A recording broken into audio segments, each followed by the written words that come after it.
Hello and welcome to our podcast, The Blossoming Unity. We are Dennis and Nicole, and we are here to introduce you into the conversation about different spiritual perceptions, techniques, and methodologies in order for you to have inspiration for your day-to-day life. We really hope that you had an amazing holiday and spent as much time celebrating, loving, and healing. Hello and welcome. Hello, Nicole. Hello, hello. Welcome. Hi, guys. Welcome back. 2022. We're going to do this. So, Dennis and I were talking a little bit beforehand. We were both like, oh my God, this holiday season was so good. We want to have more of it. But no, darling. Life moves on. Plans want to be realized. But if it taught me one thing was you don't have to plan celebration. No, you don't have to. You don't have to wait a year to celebrate. No.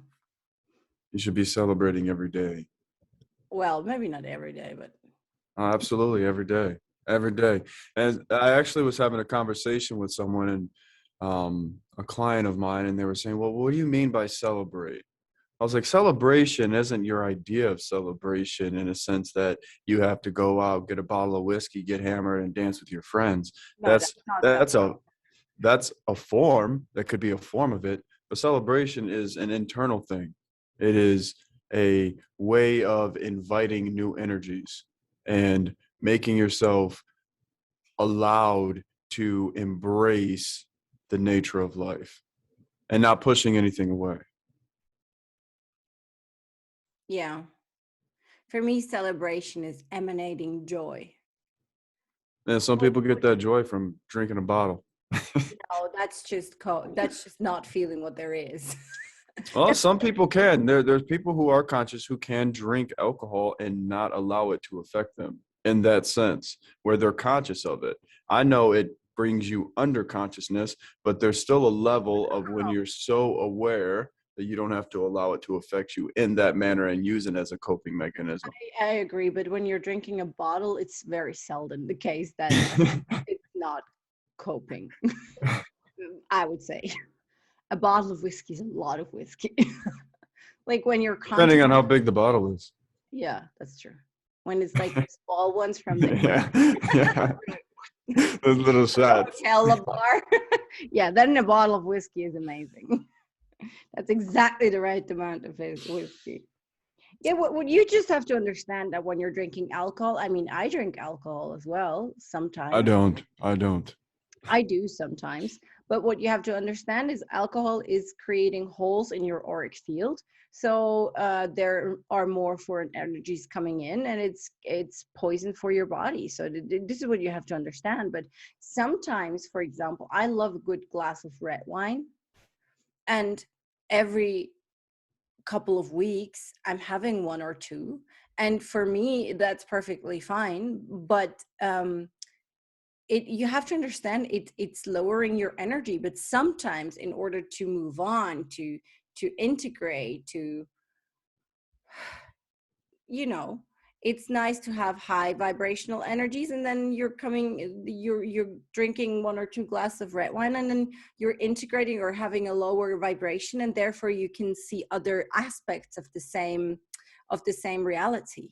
So I think it's really interesting to use it as a tool, but you have to understand it does something.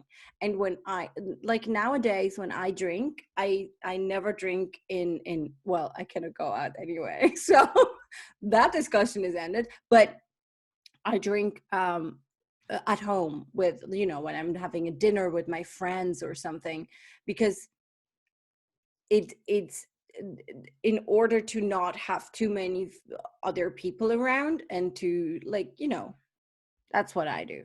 But you do you. But I celebrated life yesterday as well. It was so nice. In the city I was born in, it's called Lucerne, and Lucerne is the city of lights. That's what they call it, Lucerna. And the City of Lights had a very beautiful installation. Like the whole city was a light installation. Like there were like 20, 25 different places. And they had some artists that did light installations in any type of form. And I went there with my nephews and my godson and my sister and her husband and a couple of other people. And it was so nice because I haven't been able to go out for months now, like due to the pandemic, right? I mean, it is what it is. So I can't go clubbing or, all of that. So I went there and I felt like, back in the days when there were those old movies like Mr. Darcy and like, um, those very old movies when they're in England and it's in the winter, it's snowing like a very high snow and like people couldn't go out of their houses. So they were sitting inside. And then in the spring, there were all those dancing festivities where the girls got dressed and the guys as well. And then they were going to those dances. And yesterday, the joy I felt of after 4 months, like experiencing art and enjoying this time with music and with dance, that was like, it was so beautiful. I really, really enjoyed it. And it's the first time. What really changed was because I was so happy to experience that. I never even thought of anyone else seeing me or thinking of what I did. I just enjoyed myself like 100%. And, back in the days where we used to go out and do things, I mean, I grew up in the city and it's a small one. So, a lot of people. So I always thought of like, oh, what if someone sees me? What if someone thinks of me a certain way? Or what if I am not like um, living up to the standards of my family, of my father that always said like, you have to behave a certain way, all of that. And yesterday I was out and I just, because the joy was overflowing. Like I thought it's so blissful and graceful what those artists are doing for the people. And there were so many families with kids and all the kids were in awe of the installations because it was like magic, right? So yeah, that was my celebration of life yesterday. It was amazing.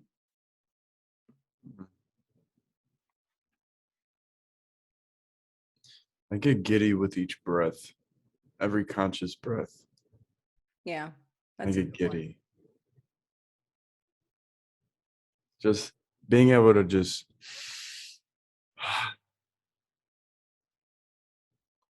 it feels so good. Yeah, this is really the consciousness of a monk, of a deep spiritual person. I think what I really like, the reason why I do Kundalini yoga and not any other type of yoga is it's the yoga of householders, they say. And I never really understood what they meant by that, but the yoga of householders means it's for people that are highly spiritual but have this normal life going on. Most of them have kids and families and all of that. Mm-hmm. And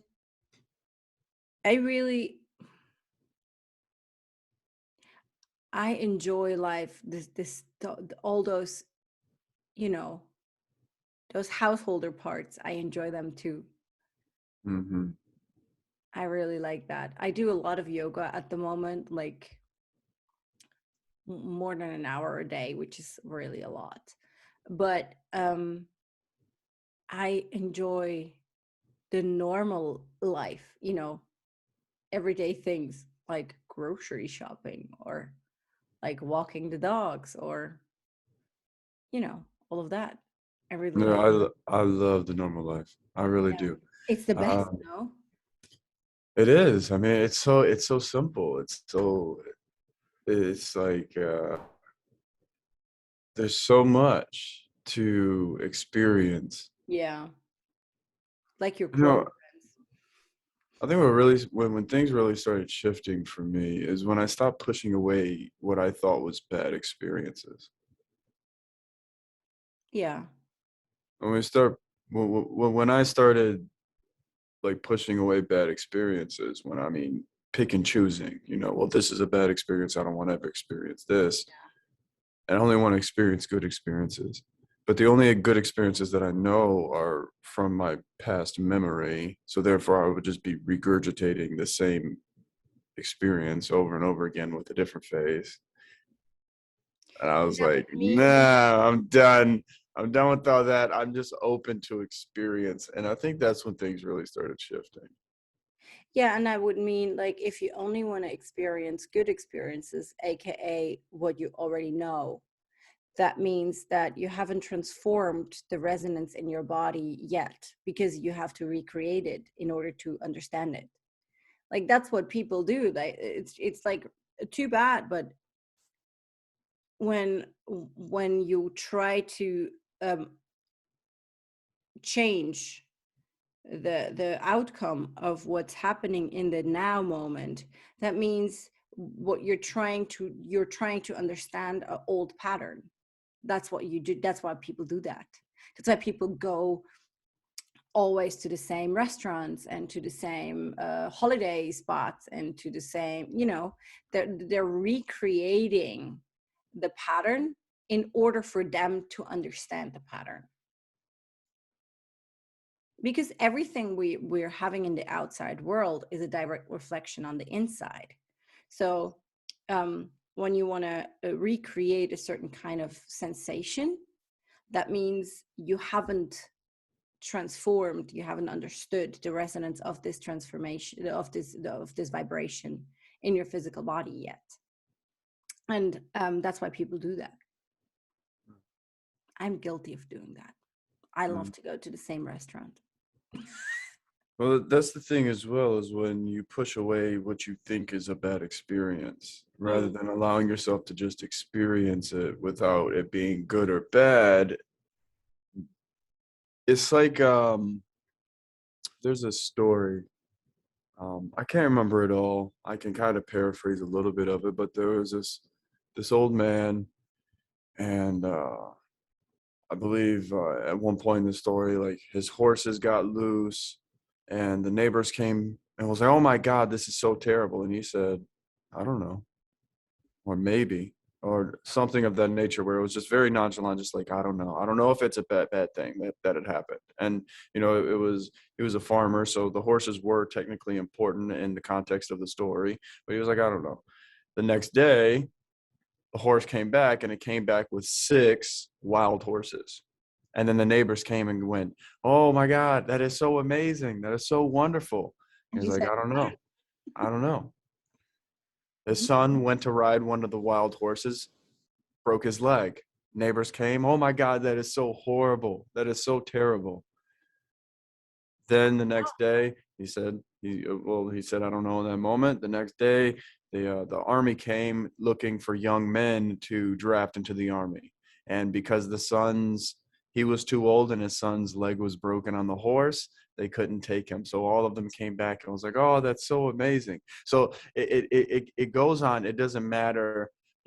A lot of times what we think is a good or bad experience is it may not be from our technically an experience that we've had, which there are some, we don't want to relive and go through the traumas and things like that.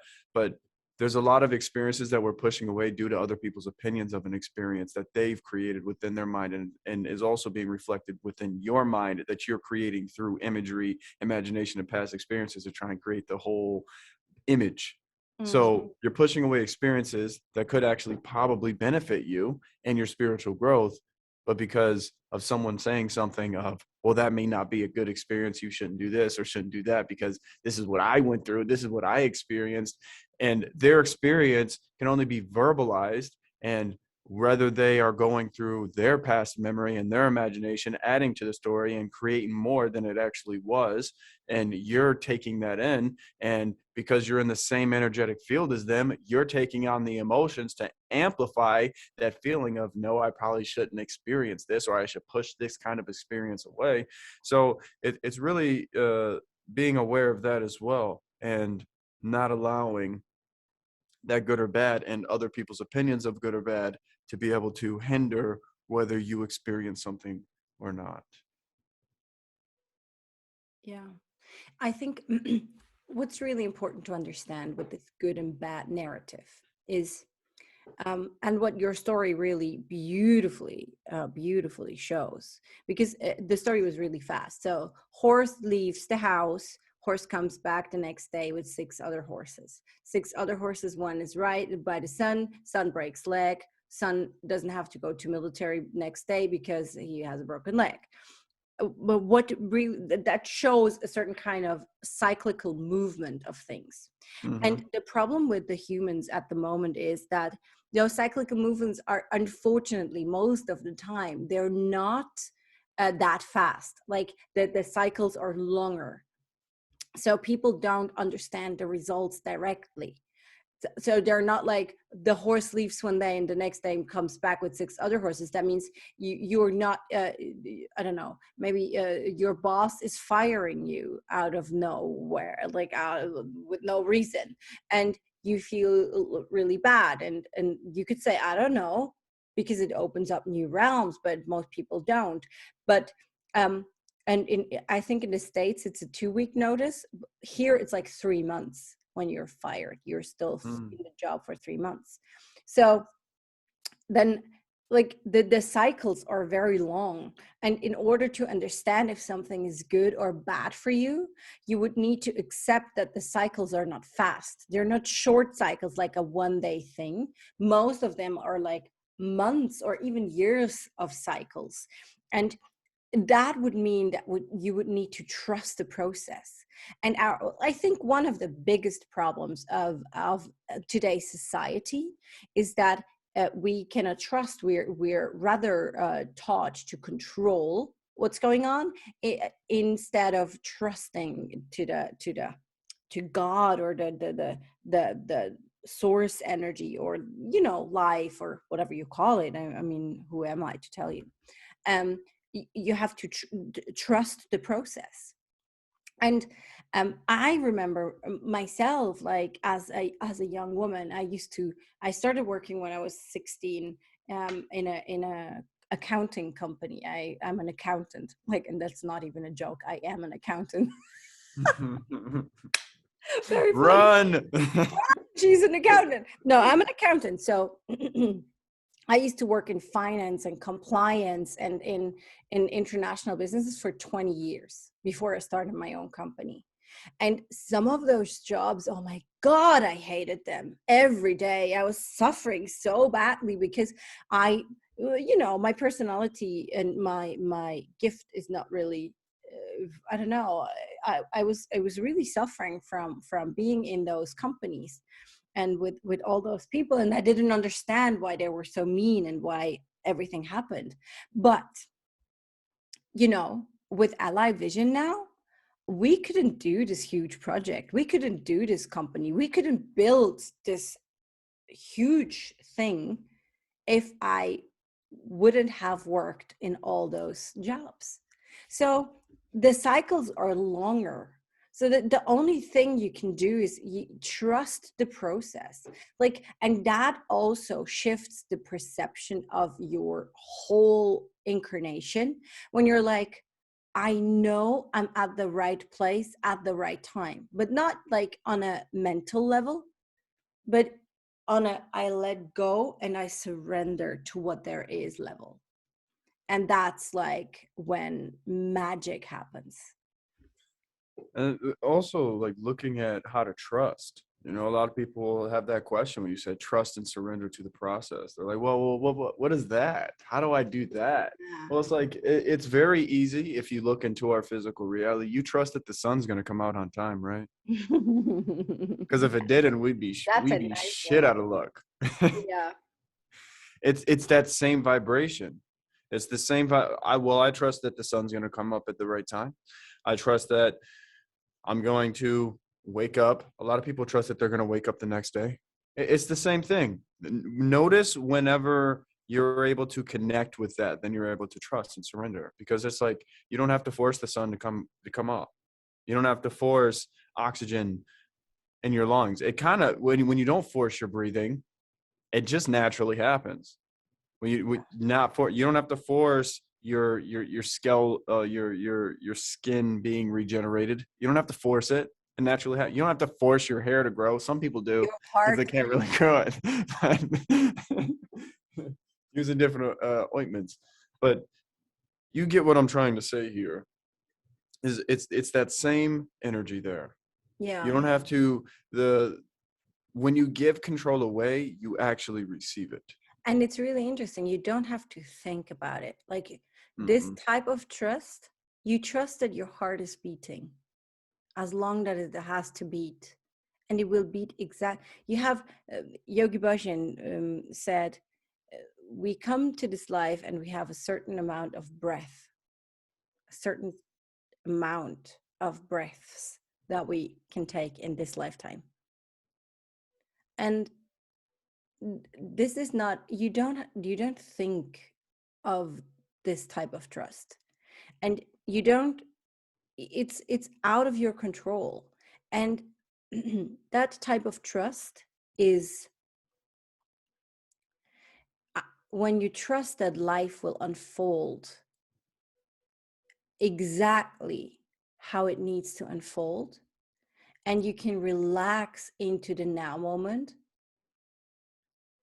That is when the high forces and the pure magic of the life force can run through your veins, because you're letting go all these mental blocks. And someone once asked me, like, how do I trust in a relationship, or how do I trust when you were hurt? How do I trust when I'm falling in love? How do I do that? And I really like Jordan Peterson. I adore him. I think he's one of the great minds of our time. If you don't know him, he's Google him, Jordan Peterson. And what he said about trust, and I really like that. He said, you're not trusting the other person. That's not what you do. That would be stupid. That would be naive in nowadays, because I mean, you don't know. You're not trusting that person. You're trusting that you can handle whatever comes. That's who you trust. You trust yourself. You trust yourself that no matter whatever comes into your reality, you can handle it. It's made for you in order to see who you are, in order to understand your patterns, in order to, everything is a reflection. Everything that is in your reality is a direct reflection of who you are. So trusting yourself that you will see the right things, then you don't have to categorize in good or bad. Ooh, will this be a good experience or a bad experience? Ooh, will this be, I don't know. You don't have to do that anymore. You just trust that whatever you need to see, you will see it. Whatever your higher experience needs to be in a certain moment, you will have that. That's who you trust. Mm-hmm.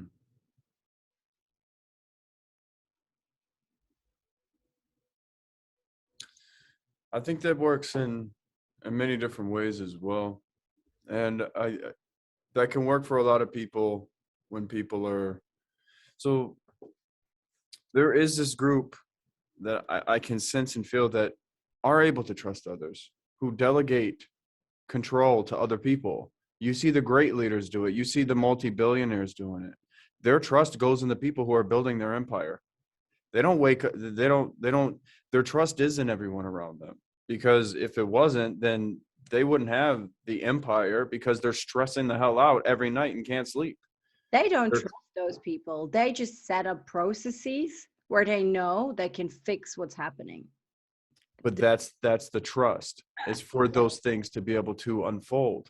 Yeah. There's levels to it, and your perception of it can shift through it as well. But the same trust it takes in being able to go, well, this is my right hand person, and this is the table that I sit with, and you're not trusting them personally on a personal, but you're trusting them to delegate and work the information that needs to be done.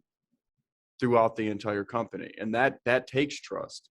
That's trusting other people. That's trusting the entity of the company. That is that trust there. Otherwise, you're going to stress the hell out. You're going to be dead before you're 40. That would not be long for me anymore. So there is this level of trusting the universe as well as you would a relationship. If you're able to look at the universe in a way where it is almost another person, right? Even though we know it's not another person, but if you can look at it as if it is another person and trust it in that, if you can't even trust that, you'll never be able to trust a person. I don't know if it's necessary. I think it's a combination of both, trusting the person and trusting yourself. I don't think giving your trust in a way where you can trust in a way that they're going to behave at their level of consciousness at any given moment. And you trust that you're going to be able to recognize that that is not an extension of you. I think in the business, I really would like to elaborate on trust in business. But because what they do, like I had this career thing and I did that, and I had huge teams where I worked with in several different countries, and I was flying back and forth. So they don't trust these people. What they do is they have assessments and they see if the values of this person working for the company reflects the value of the company.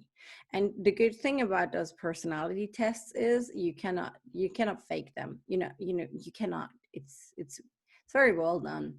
So what they do is they have people in assessments, and then they see, okay, what's their values, and do those values, are they compatible with the values of the company? And then they know, okay, when you have a same set of value, because that's how human works, a human being works in a set of values and belief systems and behavior patterns and all of that. So when they know that, that's where they play their game. They play the game over values. And then they're like, oh yeah, we want to have honest, loyal people. And then they're playing their internal games on honesty and loyalty. And they're like having those team events on honesty and loyalty and all of that. So this is like constantly like driven into the subconscious landscape of the people working for the company, so they cannot be dishonest or disloyal. That's how the game works in corporate, not only in corporate America, but corporate everywhere in the world. So that's what they do. And of course, I mean, you're having people around, like the billionaires, they have very, very few people that they trust. But what we speak about there is money. Is they entrust their wealth or their money to certain kind of people, certain kind of companies with a certain kind of value set, that like that's it.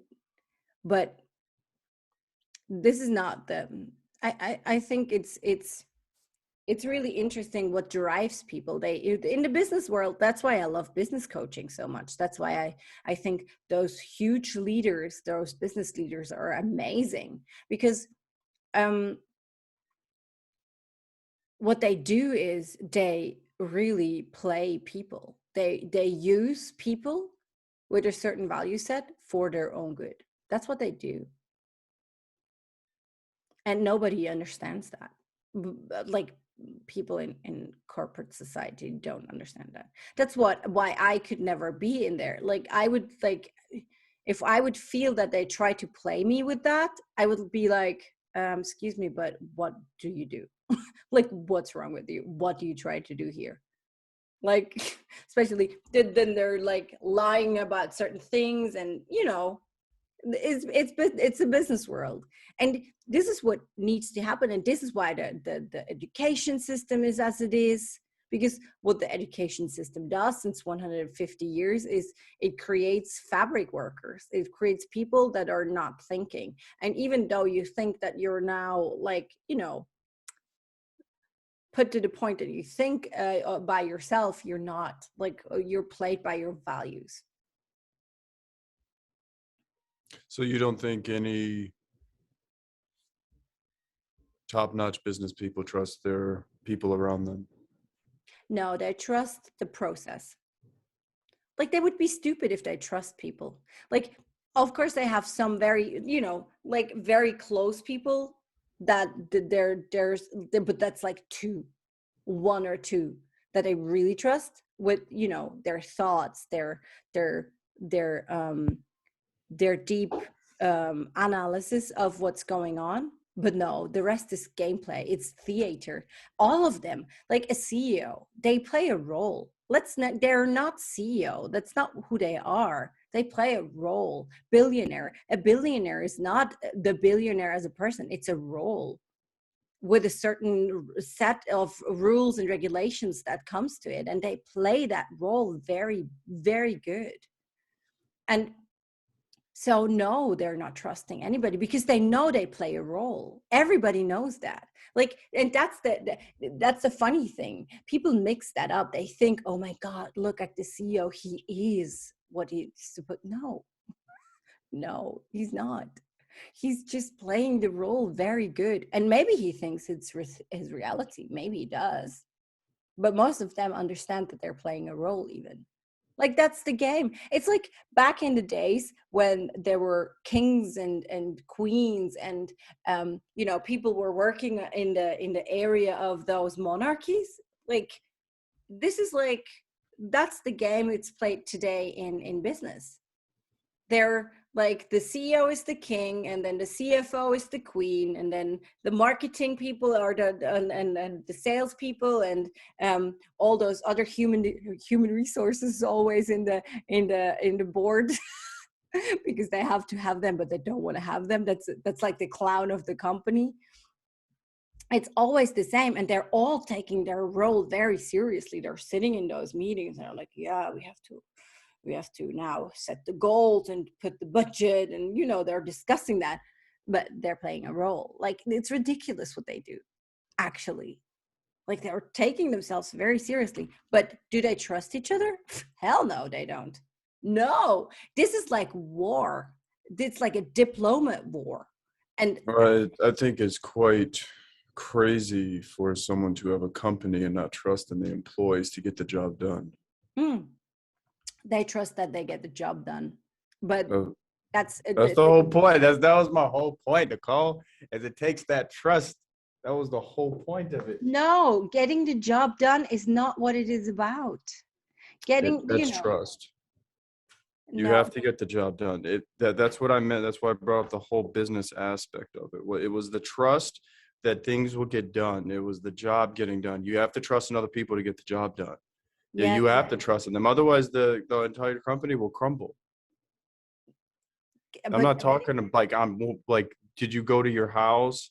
I'm talking to someone like on a personal level. I'm talking about the business as an entity. Yes, you have to trust that it will flow. Yes, but they don't trust the people. They trust the business. Those people help create the business. No, they trust the process. That's why I am talking about that. When you're having a company set up, you have different company processes that are set up. And those processes are set up in a certain way with a control system that the control system will set an alarm if someone is not doing the job. They're not trusting the people, really. I mean it. They trust the processes and the company being as an entity to grow, and not the people. It's a very huge difference. For example, you're having a bookkeeper. Let's keep with the bookkeeper. The bookkeeper, so the boss of the bookkeeper, the CFO, according to your thing, you say he trusts the bookkeeper that he's getting the job done. If he would trust the bookkeeper to get the job done, he would be a very, very stupid CFO, because then he has no control system, no risk system. And every corporate company has a huge department for risk and compliance. So what they do is they set up processes, for example, for invoicing. So you have an invoice, and this invoice needs to be booked, and it needs to be paid, and it needs to be, they don't trust the person booking the invoice. They trust the process, that when you don't pay the invoice, it will pop up in the dunning invoice, in the dunning process, and that's someone else doing it.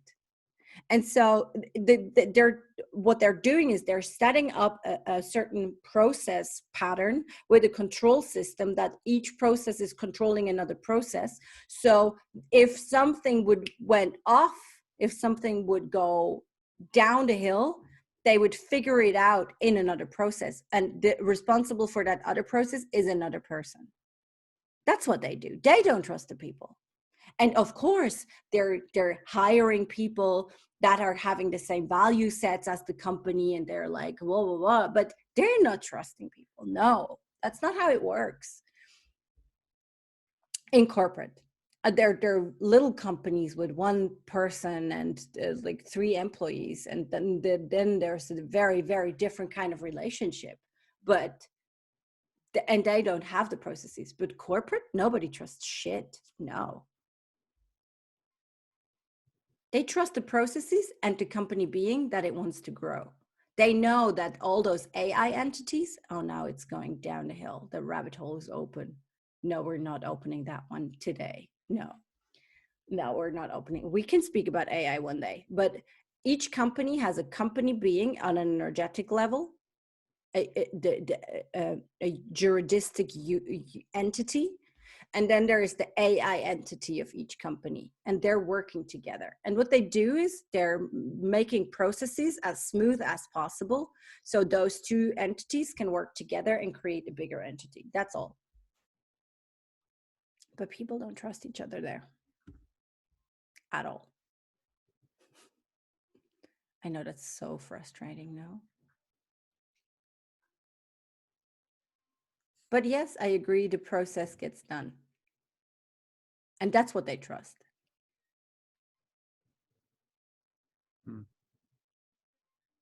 So would you consider the people a part of the process? Or the process is just itself and the people just kind of watch the process? That's what people are so upset about. Like, they know, like when you're in a job and you're thinking you're doing everything very well and you're giving your best, and everybody tells you, yeah, but you're exchangeable. Like, everybody's exchangeable. That's the big saying in those companies, right? That's because nobody gives a shit who does the process. It needs to be someone qualified, of course, and it needs to be someone according to the value set of the company, but nobody gives a fuck who's sitting there and doing it. The company being, as well as the bosses, as well as the billionaires, they don't give a fuck at all who does the process. It's just, no, someone needs to do it. If they could hire a robot, they would do it. That's how it goes today. And I think, good for us. We're getting more and more in a robotic age, so we don't have to do those boring processes anymore. Like, this can be calculated, most of the jobs. Like, there are very few jobs that cannot be calculated. And then it gives humanity the freedom to do whatever they want, to create, to live creation in whatever they want to do, to knit nice things or to draw paintings, or I don't know. Yeah. It opens up the door for more creative processes. Yeah. And for people to actually do what they want to do. Yes. I know it's very frustrating what I'm saying here, but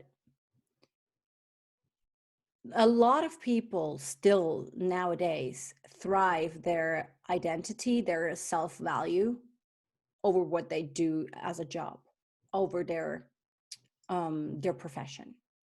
And I think this is not very healthy, because who are you apart from your job? Like a part of the identification with your role in the job. It's just a role. It's not you. Every accountant knows that he's not an accountant. He's a person, And the humans usually have 4 pillars of their personality.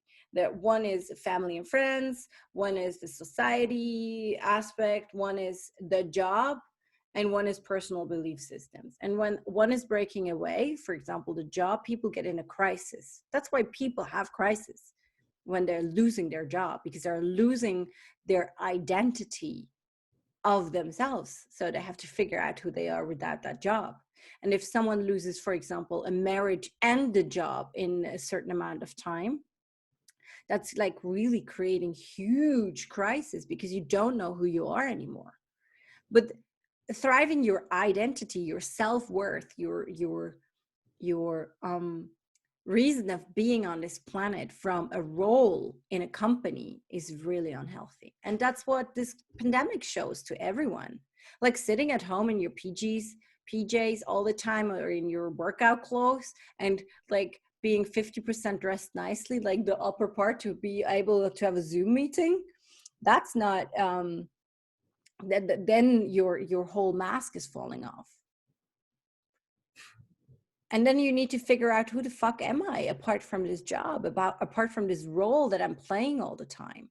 Who is behind that? And that's why so many people are in a crisis since this pandemic started, because they don't know who they are. They don't know what drives them, what they thought they were their role, but they're not. And we are not, and you are not.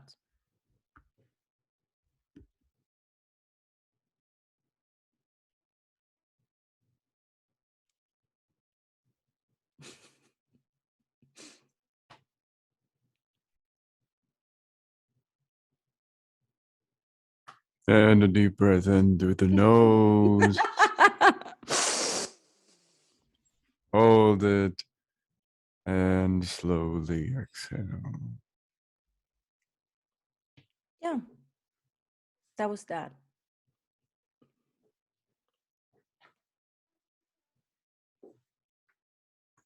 I think what would be a really nice exercise for our listeners, if you feel you want to do something with what you heard today, what you could do would be create a list in your mobile phone, for example, or on a paper, of the different roles that you're having, or the different layers of identification that you're having. Like, you think you're Swiss. Like, I start with myself. So there's the identification with sex. Like, I'm female, I'm Swiss, I'm half Italian, I am 40 years old almost. I'm a company owner, I'm an entrepreneur, I'm, you know, sister, daughter, godmother, you know. And then you're writing down a list of all roles that you're playing. I'm a friend, I'm a lover, I don't know, whatever it is. And then what you can do with that is, like, look at the layers. Like, every of those roles is like a jacket that you're wearing, like a cape, and you're putting them over you. And the more you understand that this is not you, like, you is the one perceiving all those layers, the one in the background, which is like, oh, that's a layer, oh, that's a layer, oh, that's a layer. Would be a very interesting exercise. I think that could be beneficial for many.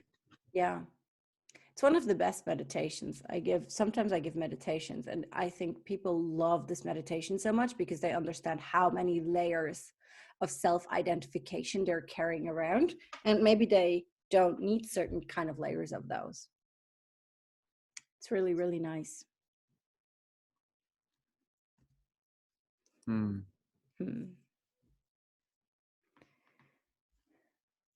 I think that's it for today, right? What do you think? Do you want to say something? I don't know. I just kind of let it come out. Yeah. All right, beautiful people. If you have questions or any wishes of topics that we could elaborate on. If you want to know about certain spiritual perceptions or concepts or methodologies or techniques, or like, write us a DM or an email, and we are gladly talking about that to serve you, to bring more light into the confusion of the spiritual realm.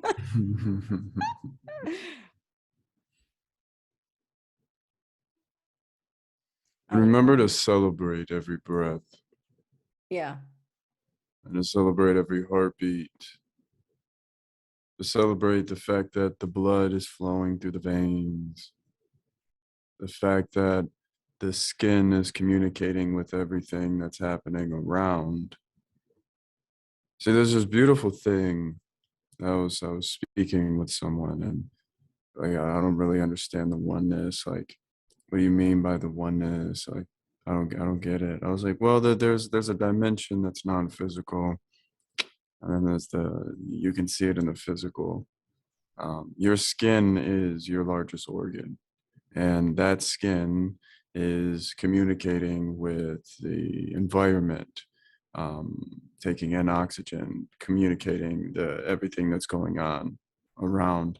So if it's communicating, is it separate? If it's intertwining and going through and through, and it goes all the way deep in, so is there truly separation there? I think that's open for discussion, but also that same air or whatever, particles are in that air, or, just for easier, simple terms, those objects that are in the same room as you are also communicating with it. And it's also communicating whatever room you're sitting in, and any building that you're sitting in. It's all communicating with each other. It's all flowing effortlessly in one flow. Their wiggles just going and going and going. And then that community goes out to the neighborhood, and then so on and so forth, to the state, province, to the country, to the entire earth. And that earth is an ecosystem that is it's a conscious organism that is also communicating with space and the sun and the stars and the galaxies and the entire universe. It doesn't stop at the skin. No, it doesn't. I think we're done now. You didn't go down the rabbit hole, you went out into space. Oh, so funny. Yes. And just to let you know, our hands and our fingers are antennas to those planets around in our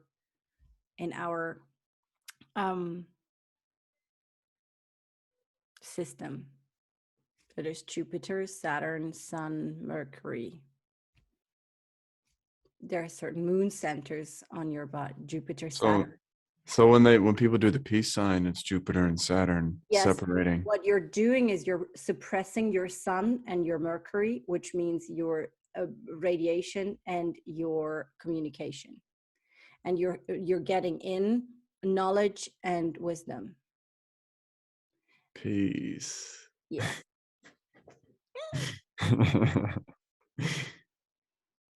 Yeah. If you want to have like, if you're in a situation where you need instant support, and you need to think better, and you need to think faster, and you need to find a solution, what you can do is you bring your fingers all together and let them touch like this, and then you're creating a movement, a circular movement, like a supervillain. What that does is with bringing your fingers together. That's why supervillains do that. Yeah. You need to make the laugh. It's not fun if you don't do the laugh with it. So what you're doing, you're connecting the prayer position, pushing your hands together, pushes your brain hemispheres and brings them into a 0 point field. This is supervillain power. It connects your two brain hemispheres, so your brain thinks faster. Yeah. So that's the superpower of the mudras. Very nice, no? I love yogic science. It's the best. I like the combination of science and spirituality. Oh yeah, it's the best. I mean, you know, when you're reading, I love reading quantum philosophy books. It's my favorites. It's my favorite books. Like in quantum, like if you really want to understand what's going on in spirituality, you just need to read quantum philosophy and quantum techniques, and then you understand everything. It's really Mm. nice. They can explain it.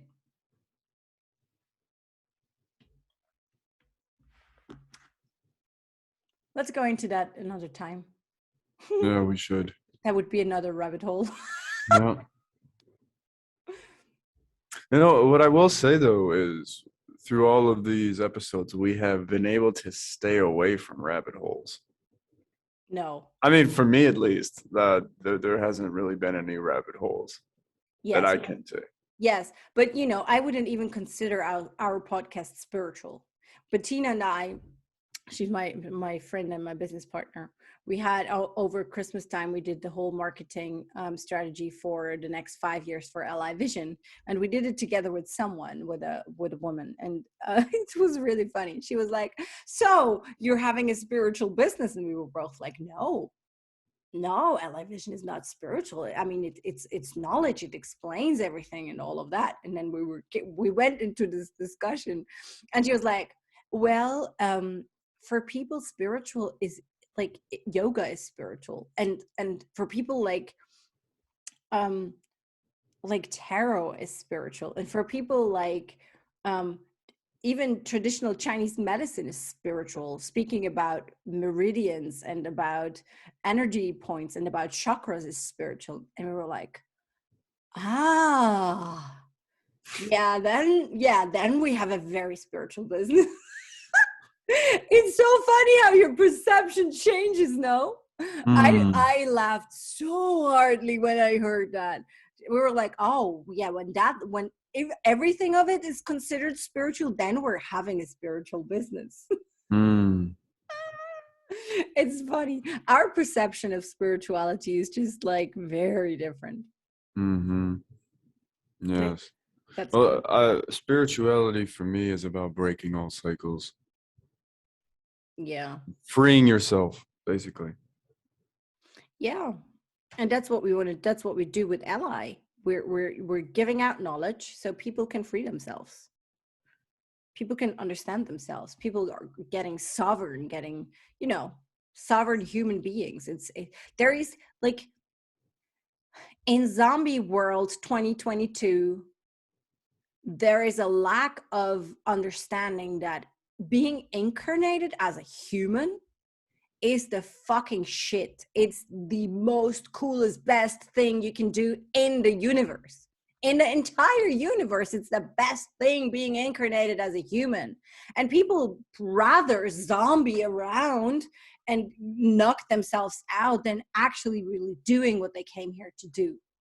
And it's a pity. So I think we should like really like appreciate and, as you say, celebrate our incarnation as humans and try to understand what's going on with this physical body, how that thing works, and what's going on with the emotional body and all the other bodies, and then how to create heaven on earth for yourself. We can do that. Like everybody can do that. But you have to understand how the game plan of human existence works. It's You create heaven within, you touch the heaven within, and then you automatically want to create it outside of you. yeah, that's it. I mean, everyone wants to live comfortably. Yes, you are heaven on earth. You are God. You are love. So really, don't confuse yourself. Don't think you're a holy person like everybody's listening.